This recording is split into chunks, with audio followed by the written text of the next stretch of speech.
They said she was unfit to teach, a woman lost in delusion, claiming her son was a Navy SEAL. The government swore didn't exist. The school board called a public hearing. Cameras flashed. Her colleagues turned away. But Evelyn Ward, 61, sat in that cold room with nothing left, except faith. Was she lying? Or was she protecting a truth too sacred to speak? And when the world demanded proof, heaven sent something no one could deny. Because sometimes God doesn't defend you with words. He sends someone through the storm to stand beside you. If you believe in love, in faith, and in miracles that arrive just when hope runs out, stay with us. Subscribe, share this story, and may the Lord bless you tonight. Morning light fell pale over the frozen lawns of Willow Creek High. Snow drifted in slow circles, catching on the window panes of the administrative office, where silence hung heavier than air. Evelyn Ward sat straight-backed across from the desk, her hands folded neatly in her lap. 61, with hair the color of moonlight, and eyes gray-blue like thawing ice. The red wool coat she wore brought warmth into a room that otherwise felt like judgment. Across from her sat Richard Garrison, the principal, mid-50s, his tie too tight, the kind of man who mistook procedure for truth. The hum of the radiator filled the space between them. "Mrs. Ward," he began, voice careful, bureaucratic, "you're being placed on administrative leave." He slid a paper forward, the school's letterhead already sharp against the polished wood. "You've been telling students your son is a Navy SEAL. The Department of Defense has no record of a Logan Ward. Until this is clarified, we must take precaution." Evelyn listened, her gaze resting somewhere beyond him, on the frost outside, on the quiet fields that stretched toward the river. She wanted to speak of how absence leaves traces, how some lives, like her son's, are lived beneath silence for a reason, but she simply said, calm as prayer, "A mother doesn't need evidence to know her child is alive." Garrison exhaled, impatient but uneasy. "This isn't personal," he said, as if that excused the cruelty. She stood, gathering the letter with steady hands. "No, Mr. Garrison," she murmured, "that's exactly what makes it cruel." Outside, the first flakes of real snow began to fall, fragile, patient, each one holding the weight of everything unsaid. The hallway smelled of chalk and winter. As Evelyn walked past the lockers, a few students looked up, uncertain whether to greet her.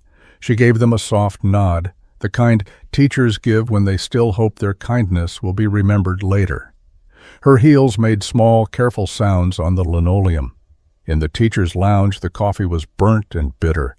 Her colleague, Mary Ellis, a woman with kind eyes behind tired glasses, placed a hand on her arm. "They'll sort it out, Evelyn. Bureaucracies always go too far." Evelyn smiled faintly. "Bureaucracies have no heart to go far with." She gathered her scarf, the gray one Logan had mailed home years ago, still faintly carrying the salt of some ocean she'd never see. The cold outside met her like an old friend. She paused under the flagpole, watching the rope sway in the wind. The school bell rang. Its sound clear, merciless, and beautiful. She closed her eyes and thought of her son, the boy who once saluted that same flag before leaving for boot camp, who had promised, "I'll come back when the noise stops." At home, the red coat hung on the back of a wooden chair. The house smelled of pine soap and old books. A kettle hissed on the stove.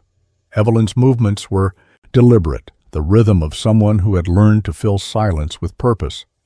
She opened a drawer and took out a small tin box. Inside were envelopes, each marked "Return to Sender." She touched them gently, as if the paper could still remember the warmth of the one who'd sealed it. Her son's handwriting, strong, hurried, covered each one. The last letter was dated 2 years ago, stamped from a naval base whose name had since been erased from public record. She sat by the window, her breath fogging the glass, and watched the street grow dim. The world moved on without noticing her stillness. Yet, in her mind, she replayed the sound of Logan's laughter, low, certain, the sound of a man who once believed storms could be outrun. Later that night, she called her ex-husband Franklin Ward, a retired Navy man with silver hair and a voice carved from sandpaper. "They've suspended me," she said. On the other end there was a sigh, the kind born from knowing too much about both war and people. "They don't know what classified means," he muttered.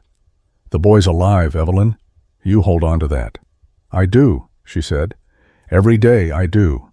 The line went quiet except for the static of distance, the kind that doesn't come from bad signal, but from lives diverging too far to meet again. Outside, the snow deepened. Evelyn turned off the lights, leaving the kitchen lamp burning like a vigil. That night, she dreamed of her son standing in a corridor of fog. His uniform was soaked, his eyes tired but kind. He didn't speak, just nodded once before turning away.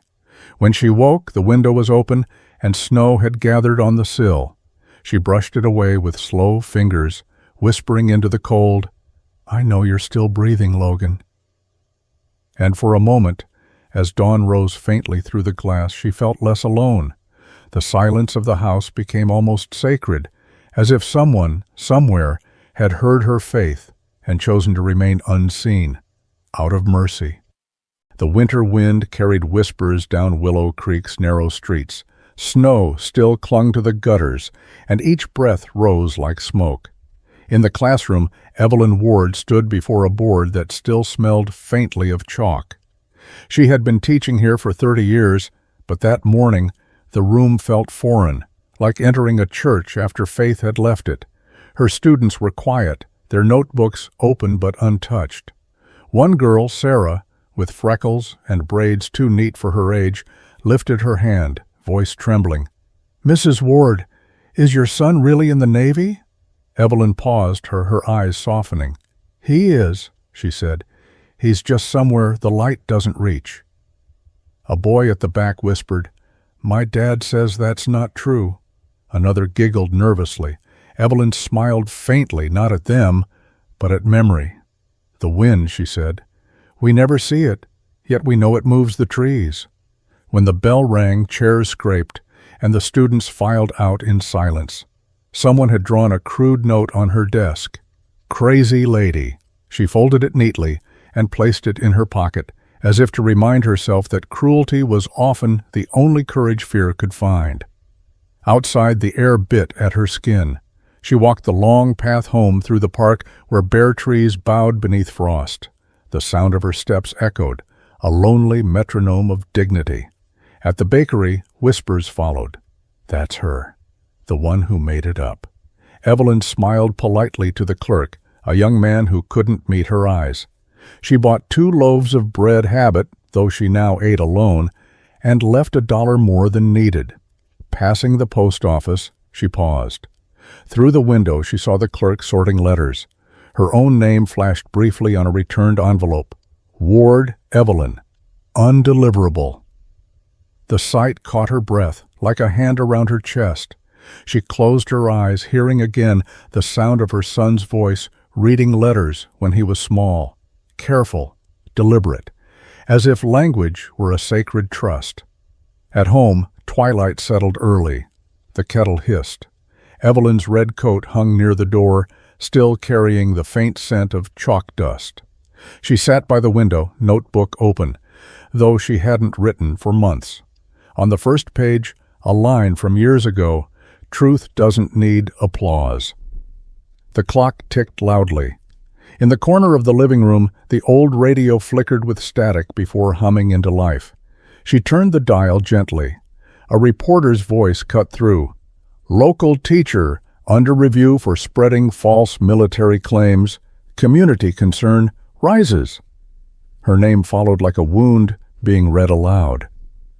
Evelyn turned the volume down until only the hum remained, a kind of mechanical heartbeat. She picked up the small photograph beside her, Logan in uniform, younger, his smile not yet taught restraint by duty. "They've forgotten you," she whispered. "But I haven't." Her reflection in the window overlapped with his face, the living and the missing sharing one fragile pane of glass. Night came slow. Evelyn put on her scarf and stepped outside. Snowflakes brushed her hair, clinging like quiet prayers. Across the empty fields beyond town, a faint light flickered. A truck's headlights, she thought, pausing near the ridge. Then it happened, 3 short flashes, evenly spaced, then darkness again. Her breath caught, 3 flashes, the code he'd once taught her, Morse for I'm safe. The cold bit into her, but she didn't move. She stared into the distance until her eyes stung. "Logan," she whispered, her voice trembling but sure, "if that's you, hold on." For the first time in months, she felt warmth, not from her coat, but from something deeper, the kind of warmth that doesn't come from fire, but from faith finding a way to breathe again. Later, back inside, she wrote one line at the bottom of her notebook, "He is still out there." Then she closed it gently, like sealing a prayer inside an envelope. The wind pressed against the windows, whispering through the cracks. Somewhere beyond that sound, the world still held her son. And that was enough for tonight. Rain came to Willow Creek after a week of snow. It fell soft and constant, turning the streets into thin rivers of gray. Evelyn Ward sat in her living room, hands folded in her lap. The red wool of her coat darkened at the cuffs from the damp walk home. Across from her sat a woman she had never met, Dr. Amelia Rhodes, 42, with dark hair tucked neatly behind her ears, a navy blazer still glistening with rain. Her expression was neither cruel nor kind, only precise, like someone who had forgotten how to blink. She placed a small recorder on the table, its red light pulsing faintly. "Mrs. Ward," she began, voice even, "I'm here on behalf of the Department of Homeland Security. You've claimed your son, Logan Ward, is part of a classified SEAL unit. We've found no such record. Can you prove your statement?" Evelyn poured tea into 2 cups. "Proof," she said quietly, "is what people ask for when they've forgotten how to believe." She pushed 1 cup toward the investigator. "Drink before it cools." Dr. Rhodes didn't. Her pen hovered. "So you admit there's no evidence?" "I'm saying," Evelyn replied, her eyes steady, "that if I spoke the truth, you wouldn't be cleared to hear it, and if you heard it, you wouldn't be allowed to believe." The clock ticked between them, each second deliberate as breath. The interview continued. Dr. Rhodes leaned forward, the recorder blinking. "Mrs. Ward, some might interpret your insistence as delusion. You understand how this looks?" Evelyn smiled faintly, a tired, almost maternal smile. "I do. Faith always looks like madness to those who haven't needed it." Dr. Rhodes looked away, writing. "Subject demonstrates defensive idealization of missing relative, possible trauma response." The air between them thickened with the smell of rain and steeping tea. Evelyn watched a droplet slide down the window pane, splitting into smaller ones before disappearing. "You have children, doctor?" she asked. "No," the woman answered flatly. "Then you write what you must," Evelyn said softly. "You'll understand when you have something in the world that walks around with your heart beating inside it." For the first time, Rhodes hesitated. She capped her pen. "That will be all for today." When she left, the door closed with the gentleness of a wound being stitched. Evelyn sat alone, the sound of rain against glass, steady as a lullaby. That evening, thunder rolled far away over the hills. Evelyn descended the narrow steps into her basement, a space filled with boxes, old lesson plans, and a radio that hadn't worked in years. Dust trembled in the beam of her small lamp. She turned the knob. Static filled the air, thin and sharp, like breathing. She almost switched it off until she noticed it. 4 slow beats, then pause, 4 again. The pattern of box breathing, inhale 4, hold 4, exhale 4, the technique Logan had taught her over a decade. "Ego," when he said, it calmed the body before danger. Her heart tightened. "Logan?" she whispered, leaning close. The radio hissed back, rhythm steady as pulse. She closed her eyes, breathing with it, 4 in on, 4 out, until the noise blended with her own heartbeat. For the first time in months, her fear loosened. The rhythm became prayer. Miles away, in a coastal base swallowed by fog and secrecy, Commander Logan Ward sat in a dim communications tent. The air reeked of salt and oil. He was taller now, leaner, his hair cropped short and streaked with gray. A faint scar ran along his jaw, earned in a mission nobody would ever read about. He turned the small military radio on, scanning through static. Voices flickered, numbers, codes, weather reports. Then, for a moment, the frequency caught something else. A familiar voice, faint and trembling, from another world. "They think I'm mad, Logan, but I know you're breathing." He froze, eyes closing. Around him, other men slept in their bunks, unaware that time had just folded in half. He didn't speak, classified channels weren't for sentiment, but he reached out, hand brushing the microphone, and tapped it 3 times, a message no one else would notice. Back in Willow Creek, the radio flickered once more, 3 small bursts through the static. Evelyn gasped, covering her mouth. It wasn't words, but it didn't have to be. Rain beat harder against the windows. She pressed her palm to the wooden table, feeling the rhythm echo through her skin. Somewhere, her son had heard her voice. Somewhere, the distance between them had just become smaller than breath. She closed her eyes, whispering a single word into the dark. "Thank you." Outside, thunder rolled again, not in warning, but in recognition. The supermarket lights were too bright, humming like restless bees above the aisles. Evelyn Ward pushed her cart slowly through the frozen food section, her breath faint in the chilled air. It was late afternoon. The sky outside hung low and gray, snow melting into slush at the doorways. Her red coat, the same one the town had come to recognize, made her visible from every corner. People whispered as she passed, soft enough to pretend they weren't speaking at all. "That's her," someone murmured, "the teacher who made up the seal story." She reached for a carton of milk, hands steady but pale. Behind her, the squeak of shoes stopped. A man's voice, sharp, eager, broke the hum of the store. "Mrs. Ward?" She turned, a reporter, young, clean-shaven, holding a small camera already recording. His badge read, "Willow Local News." "Can you tell us, ma'am," he asked, if you still believe your son exists?" The camera lens blinked red like a warning light. Evelyn said nothing. She placed the milk in her basket and walked away. But he followed, his voice rising with hunger for sound. "Do you have any proof?" She turned too fast. Her foot caught on the rubber mat. The milk slipped from her hand, shattered on the floor. White spread across the tiles, pure and sudden, like blood that had forgotten its color. The store fell silent. The young man froze, camera still rolling. For a long moment, all Evelyn could hear was the hum of the refrigerator and her own breath, sharp and short. Then the whispers began again, softer, crueler this time. "Poor thing," said a woman near the counter. "She finally broke." Evelyn tried to rise, but her knee gave out. A store clerk rushed to help, but she waved him away gently. "I'm fine," she whispered. Her palm pressed against the wet floor, smearing milk into her skin. It was warm, almost human. 2 paramedics arrived, summoned by someone with a phone too ready. They lifted her onto a stretcher.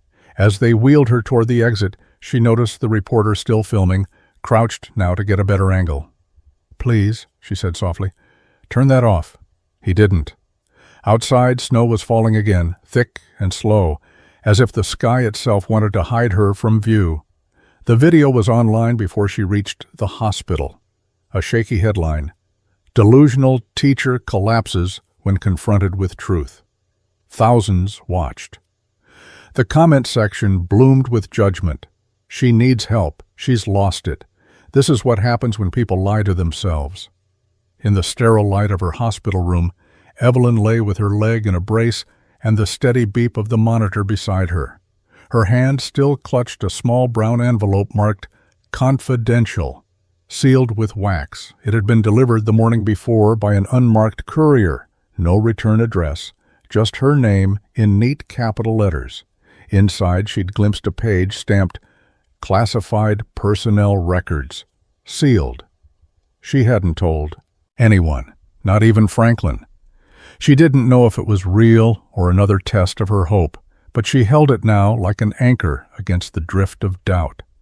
The nurse, a kind woman in her 30s named Claire, adjusted her IV. "You've had a long day, Mrs. Ward," she said gently. "Rest, okay?" Evelyn smiled faintly. "People fall all the time," she murmured.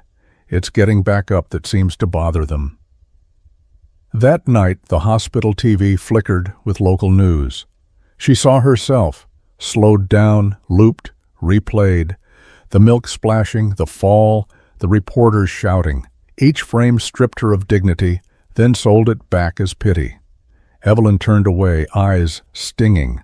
On the bedside table sat the radio she had asked to be brought from home. She turned the dial, found nothing but static. Still, she kept it on. The noise was company, the whisper of another world waiting. She opened her notebook. The last line read, "He is still out there." Below it, she wrote slowly, hands trembling, "And so am I." The wind pressed softly against the window pane. Somewhere beyond it, she imagined her son seeing the same storm under another sky. Thousands of miles away, on a gray morning along the Adriatic coast, Commander Logan Ward stood before a laptop in a dim barracks room. The video played silently, but he didn't need sound. The fall, the milk, the crowd, the way his mother tried to rise was enough. Around him, men packed gear for extraction, their voices muffled by rain and orders. Logan's jaw tightened. He closed the laptop, the muscles in his forearm tensing like coiled wire. A younger soldier, Corporal Mason, looked up. "Sir, orders changed?" Logan's voice was low, steady, final. "Yeah," he said. "We're going home." He glanced once more at the frozen frame, the woman in red on a white floor, and exhaled through his teeth. "We're done hiding," he whispered. Outside, the sea roared against the pier, and a lone German shepherd, Rex, brown-black and solemn, sat by the open door, ears pricked toward the storm. Logan reached down, resting a hand on the dog's head. "It's time," he said quietly. Rex lifted his gaze, eyes steady, as if he understood. The snow had melted into a dull gray slush that morning, leaving behind the smell of iron and wet stone. The gymnasium of Willow Creek High had been turned into a hall of judgment. Rows of folding chairs faced a long wooden table where 5 members of the school board sat beneath fluorescent light. Outside, the flag barely moved in the wind. Inside, every sound seemed louder. The scrape of a chair, the rustle of papers, the soft hum of the microphone, waiting to decide someone's dignity. Evelyn Ward entered in a wheelchair, pushed gently by the nurse Claire, her red coat folded across her lap, like a memory she still wanted to protect.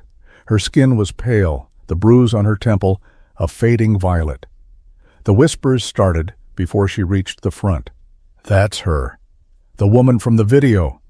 They say she's unstable."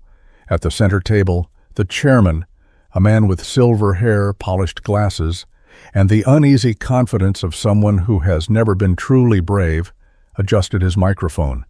"Mrs. Ward," he began, "you stand accused of fabricating military credentials and spreading falsehoods to students. If you cannot provide proof today, your teaching license will be revoked permanently." Evelyn lowered her gaze, hands trembling around the envelope marked confidential. "I have no proof that you would accept," she said quietly. "Only what I know in my heart." The room filled with uneasy murmurs, one woman on the board sighed impatiently. "Mrs. Ward, this is not about belief. It's about truth." Evelyn lifted her head. "Truth isn't something you vote on." A ripple of discomfort passed through the audience. Someone coughed. Another whispered, "She's delusional." Evelyn's eyes shimmered, but did not break. The chairman leaned forward. "We're not here to humiliate you," he said, though humiliation was already thick in the air. Claire placed a gentle hand on Evelyn's shoulder. "You can end this, ma'am," she whispered. But Evelyn only shook her head. "I'm not ending anything. I'm waiting." The chairman frowned. "Waiting for what?" Before she could answer, the wind outside shifted. The faint tremor of distant engines rolled through the building. At first, no one noticed. Then the sound grew, deep, rhythmic, unmistakable. The ceiling lights flickered. Papers fluttered on the desks. Someone looked toward the windows and gasped, "A helicopter?" Snow swirled in the parking lot as a Navy transport helicopter descended, its rotors scattering the last of winter's dust. The entire hall fell silent. The chairman's mouth hung open. Claire's hand froze on the back of the wheelchair. The rear door of the gym burst open. Wind rushed in, carrying the smell of rain, metal, and the sea. Through it stepped a man in a tan tactical uniform, boots wet with foreign mud.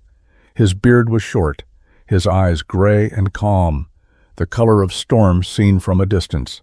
Commander Logan Ward, behind him, walked a brown and black German shepherd, Rex, alert and silent, his gaze scanning the room before settling at Evelyn's feet. The badge on the dog's harness read K.9 Unit. Naval Special Operations. Gasps broke the stillness. Cameras clicked. The chairman stammered, "Sir, this is a closed—" Logan raised a gloved hand. "Not anymore." His voice carried like thunder, finding words. He stepped forward, stopping beside his mother's chair. The lines of fatigue around his eyes deepened when he saw her face. "Mom," he said softly. She turned, her hands rising to her mouth. Her voice broke into a whisper. "Logan?" He knelt beside her, placing his hand gently over hers. "I'm home, Mom," he said. "You don't have to fight alone anymore." The camera lights flashed like lightning. Every lens captured the impossible. A man long presumed dead kneeling before the woman the world had mocked. The chairman's pen fell from his hand. Someone in the audience began to cry quietly. Logan turned toward the board. His tone was calm, measured. "I am Commander Logan Ward, U.S. Navy SEAL, identification number classified under Operation Halcyon." He placed his credentials on the table. "My mother was never lying. She was protecting me." No one spoke. Even the air seemed to pause. Evelyn stared at her son, tears trembling on her lashes, too fragile to fall. Claire covered her mouth, whispering, "Oh my God." Rex lay down at Logan's boots, his tail flicking once, then still. The dog's eyes, steady, knowing, met Evelyn's. She smiled faintly through her tears. "You came back," she whispered. "I told you I would," Logan said. His voice was soft, but the entire hall heard. Outside, the storm finally broke. Rain began to fall in sheets, cleansing the glass, washing the salt of winter from the earth. Inside, Evelyn closed her eyes and exhaled for the first time in months. Logan stood beside her, his hand still on her shoulder, as if anchoring her to the world again. Reporters rushed to capture words, but none came. There were no speeches, no apologies, only the sound of rain and the quiet rhythm of Rex's breathing by their feet. Evelyn opened her eyes, looking up at the lights. "You came home," she whispered. Logan smiled, a weary, grateful smile that belonged to both of them. "You kept the light on," he said, and for that brief holy moment, the world felt still enough to forgive itself. Well, the storm had passed, leaving behind a fragile quiet. Outside, the schoolyard glistened beneath a thin sheet of water, each puddle reflecting a pale sky, unsure of what to do after so much noise. Inside the gymnasium, the air was still heavy, with the echo of disbelief. Cameras blinked red. People whispered in that reverent, fearful tone reserved for miracles. Evelyn Ward sat motionless in her wheelchair, her hand still wrapped in her son's, afraid that if she let go he might vanish again into whatever silence he'd come from. Logan stood before the school board, tall and steady in his uniform. His face was calm, but his eyes, gray, weary, unblinking, held years that no one in that room could name. He placed a sealed envelope on the table. The document bore the insignia of the Department of Defense, its edge still marked restricted disclosure. "My mother didn't lie," he said quietly. "She was following orders." The chairman cleared his throat, trying to sound composed. "Commander Ward, you understand these claims," Logan interrupted, his voice level but final. "My operations were off record. My existence, by definition, was meant to be denied. What you call fiction was classified truth." A ripple passed through the room. Someone whispered, "My God." He reached into his pocket and unfolded a thin sheet of paper, edges creased and damp from the rain. "This," he said, "was released this morning. It's a redacted summary of Operation Halcyon, a mission involving an undisclosed SEAL unit. No names, no faces." He paused, then looked at Evelyn. "But the dates line up with the ones I was gone." He placed the paper on the table, the sound of it landing louder than thunder. "The truth doesn't need to shout," he murmured. "It only needs to stand." The chairman adjusted his glasses, his hand trembling slightly. "This is extraordinary." Behind Logan, Rex sat upright, the German shepherd's gaze sweeping across the room. The dog's chest rose and fell with quiet discipline, as if even he understood the weight of the moment. Every so often his eyes drifted toward Evelyn, waiting for a signal that all was well. Evelyn smiled faintly through tears. "You taught him patience," she whispered.